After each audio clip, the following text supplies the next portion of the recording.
All right. Well, thank you for the song this morning. We'll be turning to Exodus chapter 38.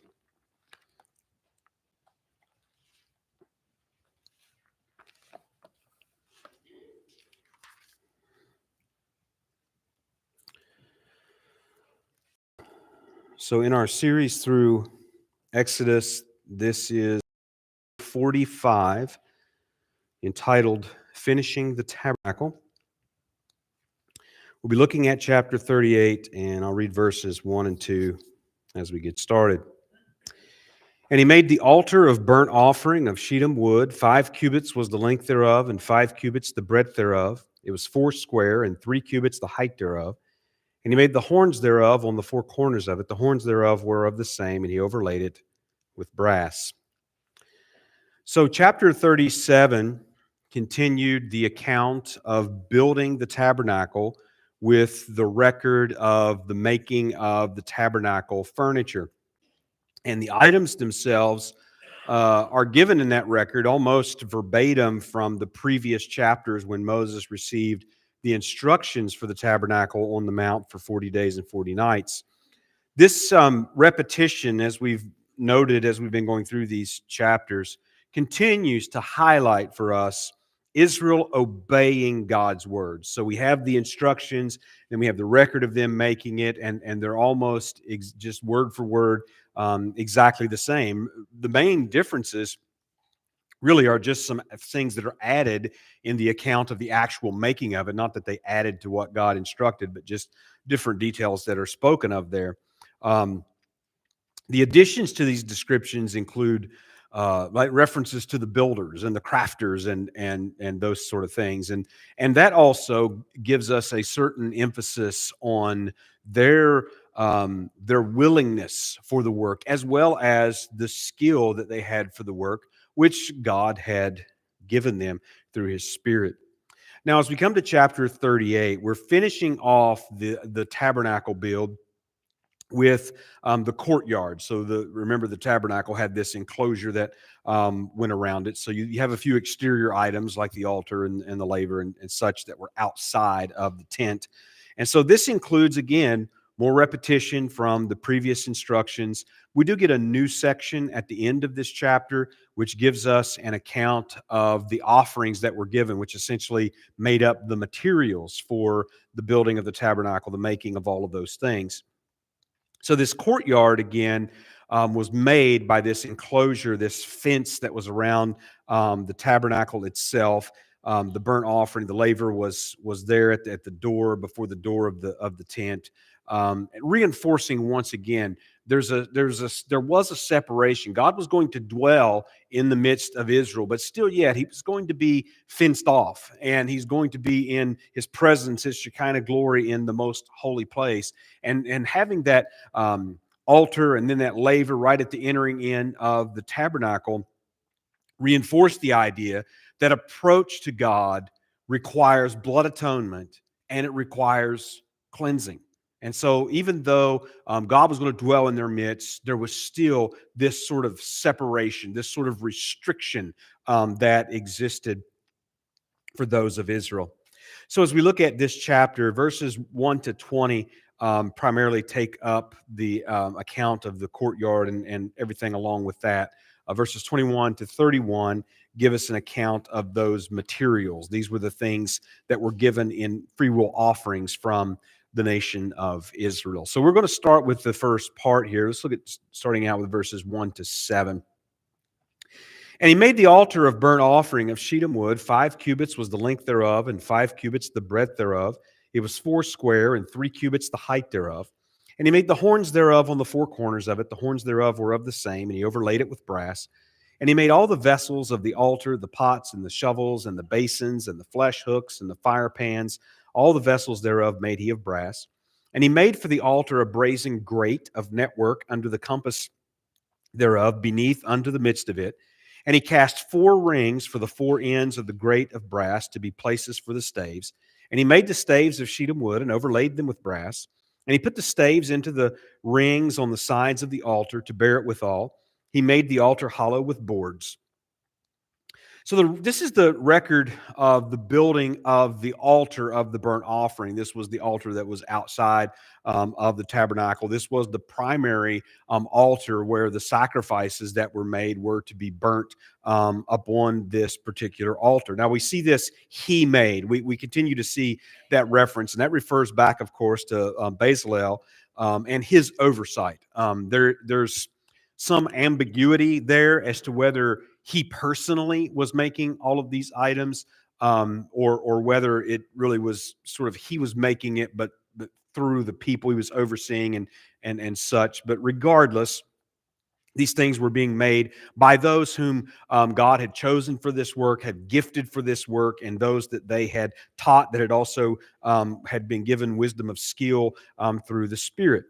Now, the original instructions for the altar were given back in chapter 27 in verses 1 to 8. And we do have, again, much repetition, nearly the same that is referred to. Now, there is one reference to this altar, and as far as I know, it's the only time that this appears. That's Leviticus chapter 4 and verse 7, where it's actually referred to as the altar at the door. And again, just reinforcing the idea that access to that tabernacle, which essentially meant access to the presence of God, access to that tabernacle had to come by sacrifice. It had to come by shedding of blood. The altar itself, we read how that it was to be sanctified with the sprinkling of the blood and had to be atoned for on the Day of Atonement and all these sort of things. And then the sacrifices and offerings could be offered for the rest of the year and all of that sort of thing. But again, that access to God was restricted. You could not enter into the tabernacle without going by that altar that was out in front of the door. Verse number 8, and he made the laver of brass, and the foot of it of brass, and of the looking glasses of the women assembling, which assembled at the door of the tabernacle of the congregation.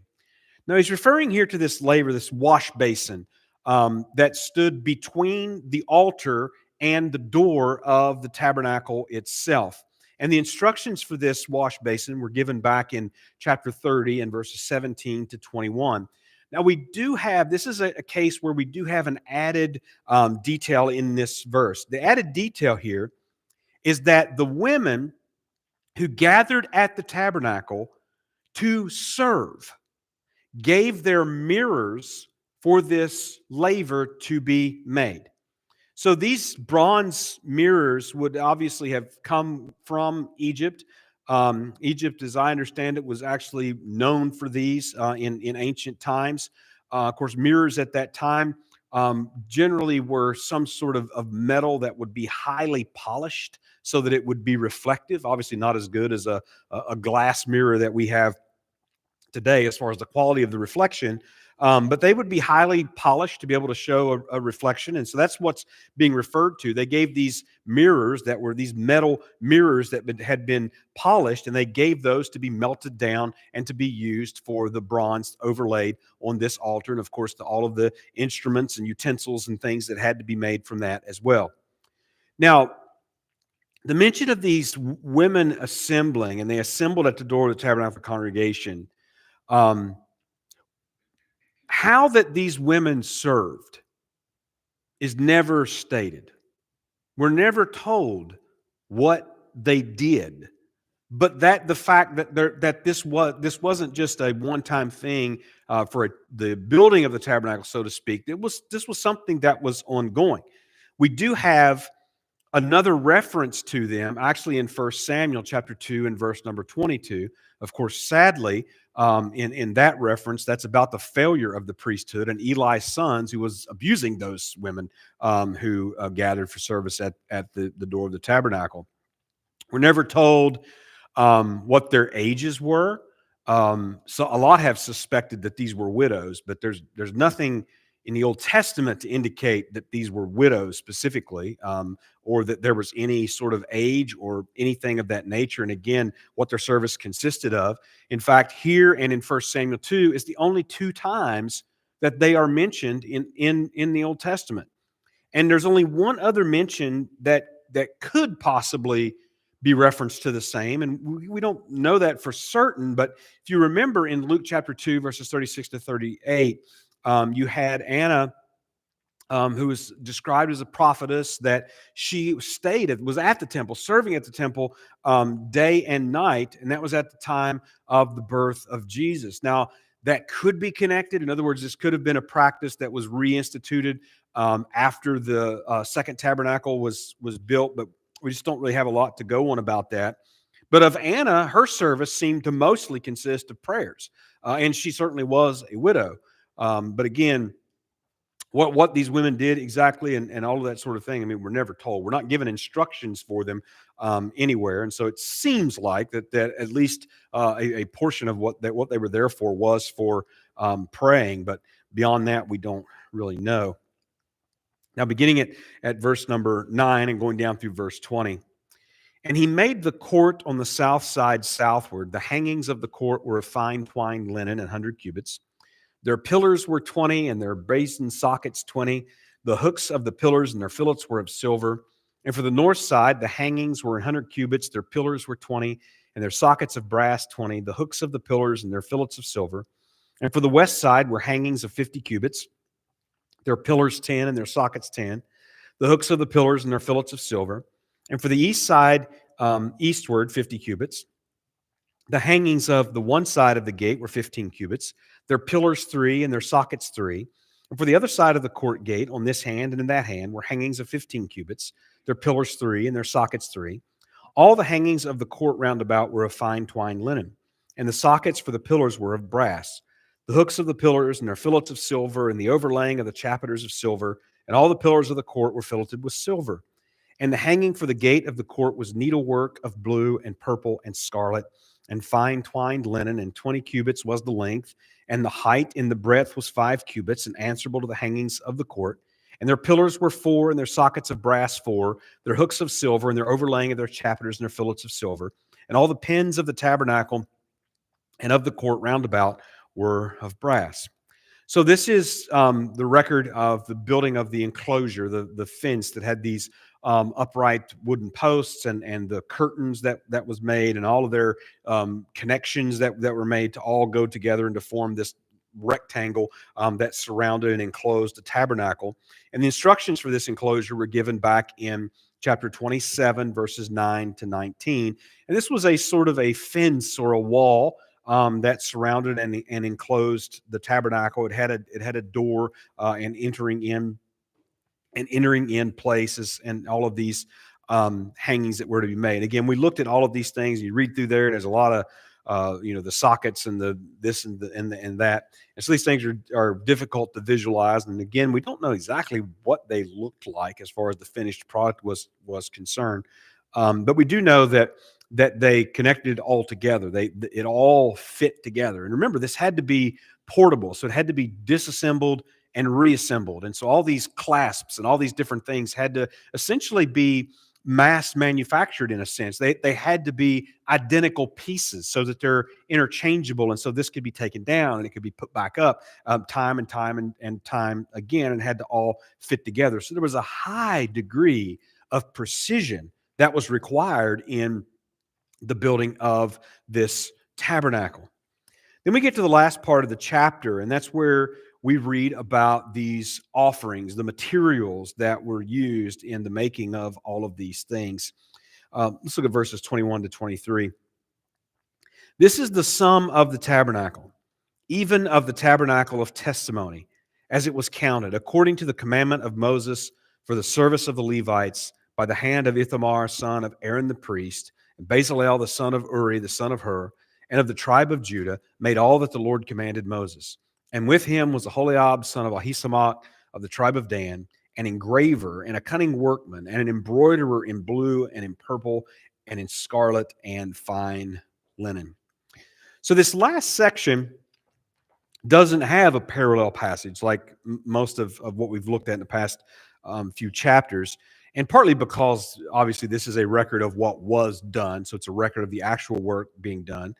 But notice how that the tabernacle here is referred to as the tent of the covenant. It's tabernacle of testimony, or tent of the covenant, tabernacle of the covenant, which is an unusual name. That's a title that most usually is ascribed to the ark of the covenant. is what we read about, or the Ark of the Testimony. And it appears here, and it appears a few times in Numbers, where the tabernacle is referred to as the tent of the covenant. But that's it. It's not a common way to refer to the tabernacle, but it does remind us that the tabernacle, the priesthood, the altars, the law, all of these things all belong to the old covenant. They're all part of what was to be done away with. And the reason why is because they were superseded by a better covenant, by a better law, by a better temple, by a better priesthood, and so on. Now, we once again get referenced to these skilled builders and crafters who were involved in making the tabernacle, all the furnishings, all the utensils. And we're picking up on this highlighting again of the fact that everything that they made was according to what the Lord commanded. So even though all of these workers were very highly skilled in being able to do these things and being able to teach, in the case of Aholiab and Bezalel especially, they were able to teach and instruct others who had skill to be able to do exactly what was needed. So even though they had great skill and probably could have used that skill in any number of ways and could have created any number of works and crafts that they were capable of doing, but they used those things, submitted to the commands of God, and made what He specified. So His instructions that were previously given on the mountain during those first 40 days and nights that Moses spent up there, that is what formed the specifications for the making of all of these things. That is what they followed. Now, beginning verse 24, look down to the rest of the chapter. All the gold that was occupied for the work and all the work of the holy place, even the gold of the offering, was 20 and 9 talents and 730 shekels, after the shekel of the sanctuary. And the silver of them that were numbered of the congregation was 100 talents, and 1,703 score and 15 shekels, after the shekel of the sanctuary. A bekah for every man, that is half a shekel, after the shekel of the sanctuary, for every one that went to be numbered from 20 years old and upward, for 600,000 and 3,550 men. And of the 100 talents of silver were cast, the sockets of the sanctuary and the sockets of the veil, and 100 sockets of the 100 talents, a talent for a socket. And of the 1,770 and 5 shekels, he made hooks for the pillars and overlaid their chapiters and filled them. And the brass of the offering was 70 talents and 2,400 shekels. And therewith he made the sockets to the door of the tabernacle of the congregation, and the brazen altar, and the brazen grate for it, and all the vessels of the altar, and the sockets of the court round about, and the sockets of the court gate, and all the pens of the tabernacle, and all the pens of the court round about. So we get this listing of all these materials that were given for the making of the tabernacle and all these things, and how these things were used, even the measure of them that was used in the making of it.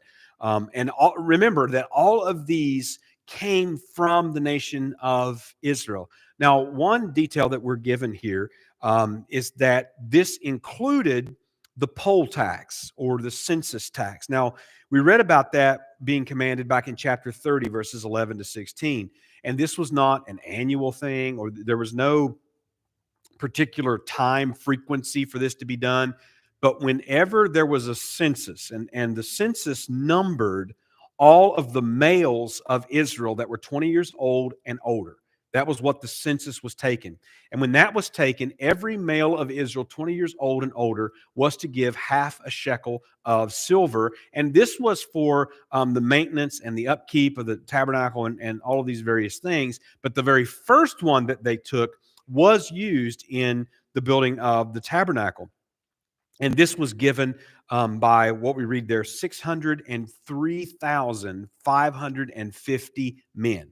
So that's just the men, all the males of Israel that are 20 years old and upward, 603,550.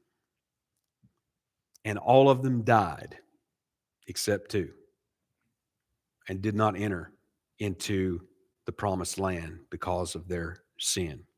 Now, of course, we're not getting into that here, but that is sort of just mind-boggling to think about. 603,550 men, and 603,548 of them all died in the wilderness, never saw the promised land.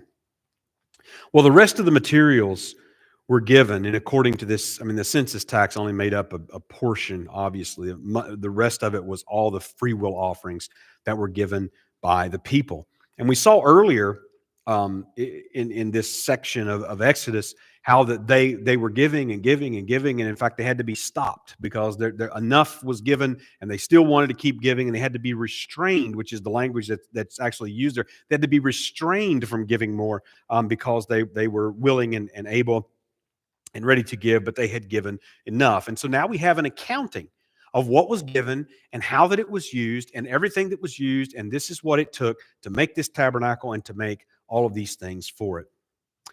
So now, once again, we're looking at this section. It seems to be just a lot of sort of descriptive information. It could almost read like an official report, especially this last part of this chapter. You know, this is an account of the work that was done. This is what was given. This is how it was used, and so on.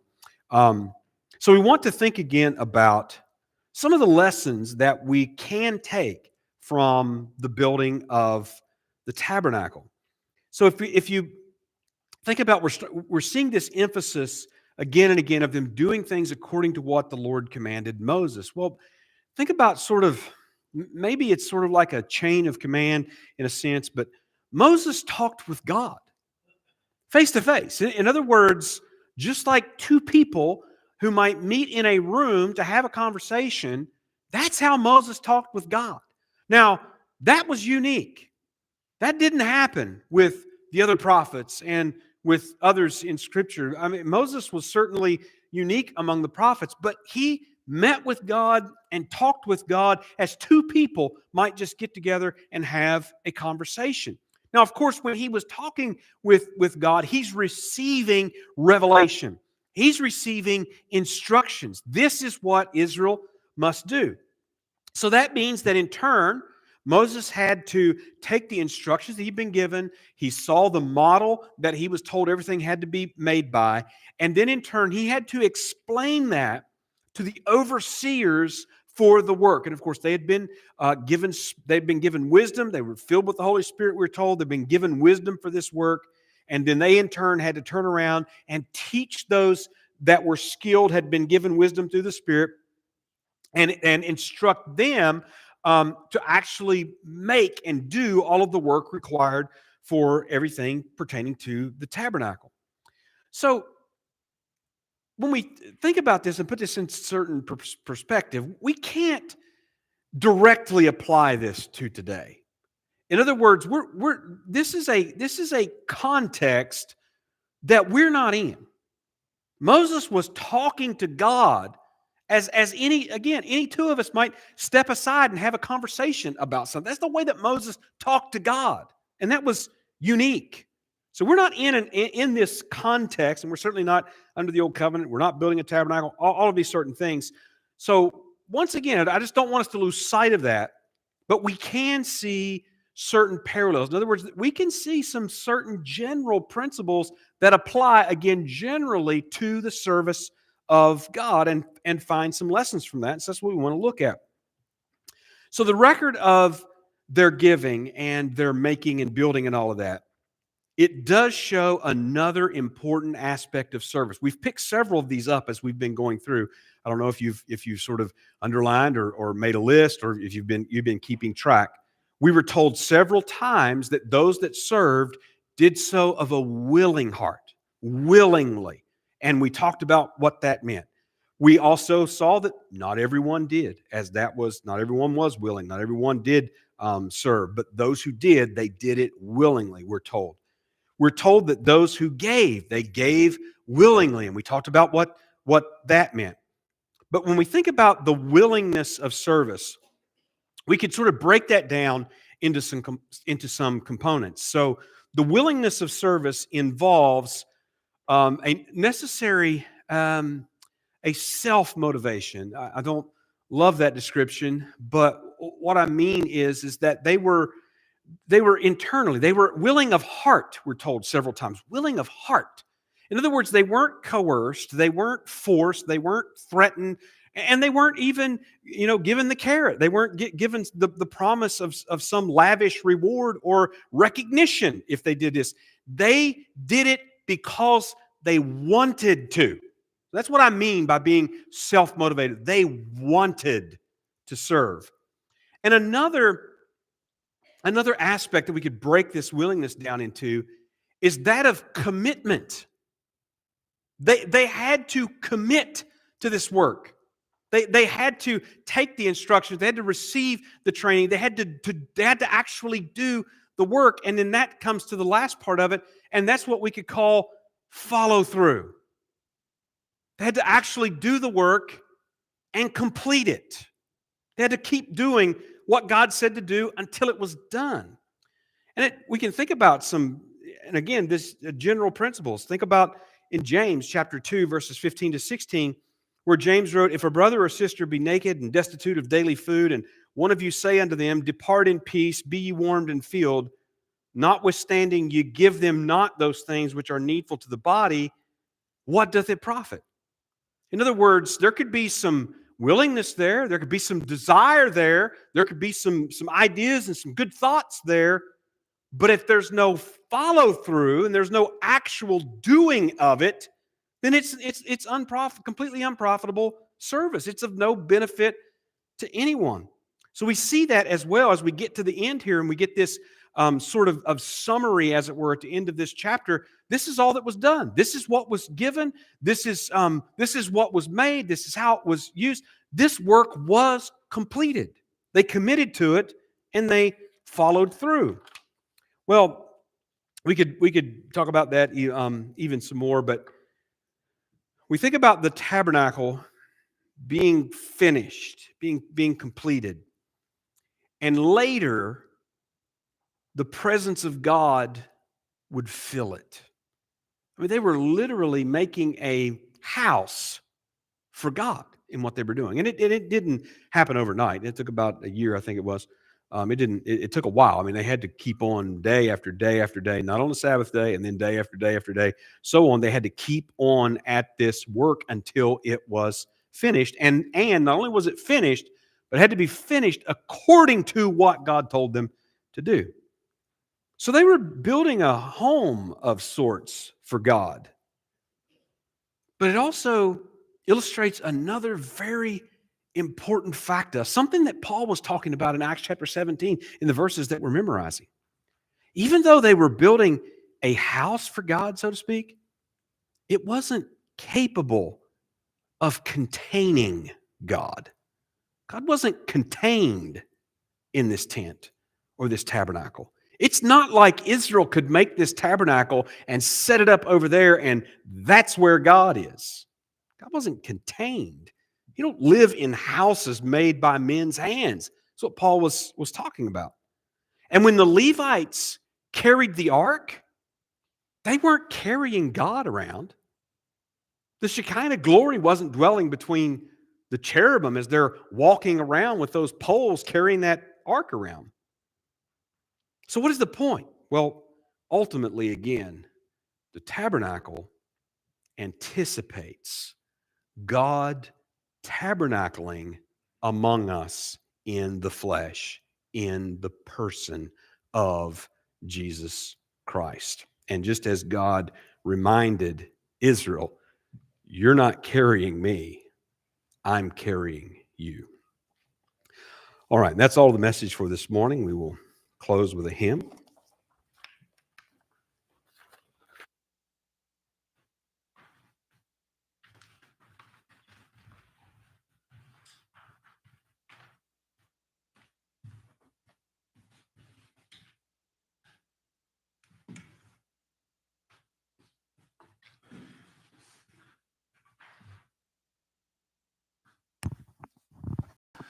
We'll conclude with Great is thy faithfulness.